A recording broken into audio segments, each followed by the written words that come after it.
এক গ্রামে এক বৃদ্ধ মহিলা থাকতেন। তিনি খুব অসুস্থ ছিলেন। একদিন বৃদ্ধা মহিলাটি মারা যায়।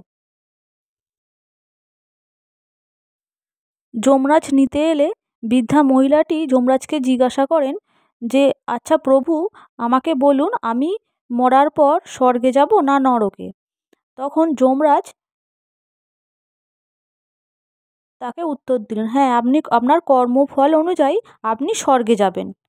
তখন বৃদ্ধা মহিলাটি বললেন যে, প্রভু, তাহলে আমি একবার নরকটাকেও দর্শন করতে চাই, তারপর আমি স্বর্গে যাব।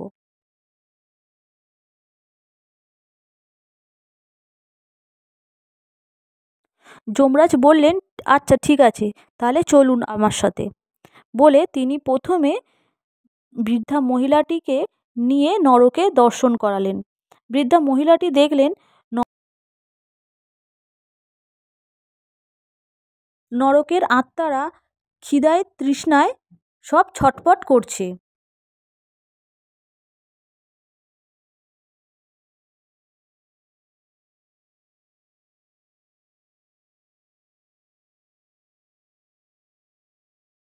আর দেখলেন গাছের আড়ালে 20 ফুট উঁচুতে বিশাল একটা হাঁড়ি রাখা আছে।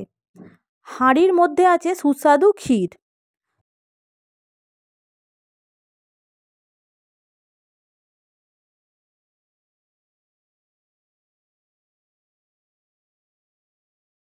তখন বৃদ্ধা মহিলাটি একটা আত্মাকে ডেকে জিজ্ঞাসা করলেন, আচ্ছা, তোমরা ওই হাঁড়ি থেকে কেন ক্ষীর নিয়ে খাও না?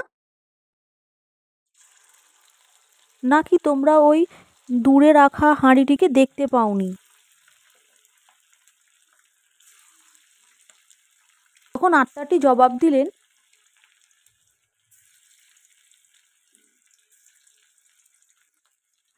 অত উঁচুতে আমাদের যে হাত যায় না, তাই আমরা ওখান থেকে ক্ষীর নিয়েও খেতে পারি না।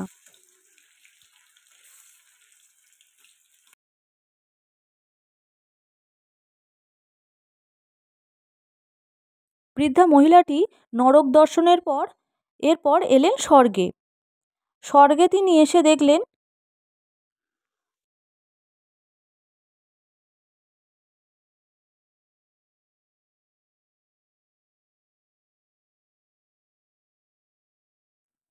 ওরকমই 20 ফুট উঁচুর একটা বিশাল বড় হাঁড়ি, আর ওর মধ্যে আছে সুস্বাদু ক্ষীর। তিনি স্বর্গের একটা আত্মাকে ডেকে বললেন, আচ্ছা,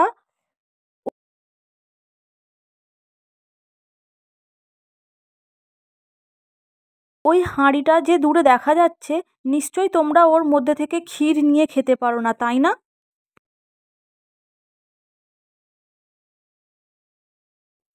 তখন আত্মাটি জবাব দিলেন, কেন, হ্যাঁ, আমরা নিশ্চয়ই খাই।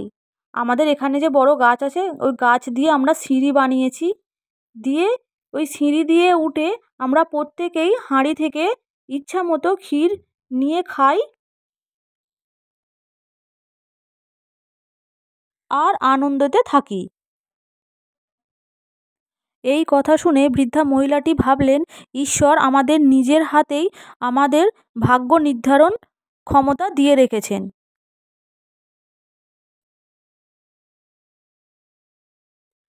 তাই তো যারা নরকে বাস করে, তাদের সামনে গাছ থাকা সত্ত্বেও তারা বুদ্ধি খাটিয়ে সিঁড়ি তৈরি করতে পারেনি, তাই তারা সুস্বাদু ক্ষীর না খেয়ে উপবাস করে জীবনযাপন করছে।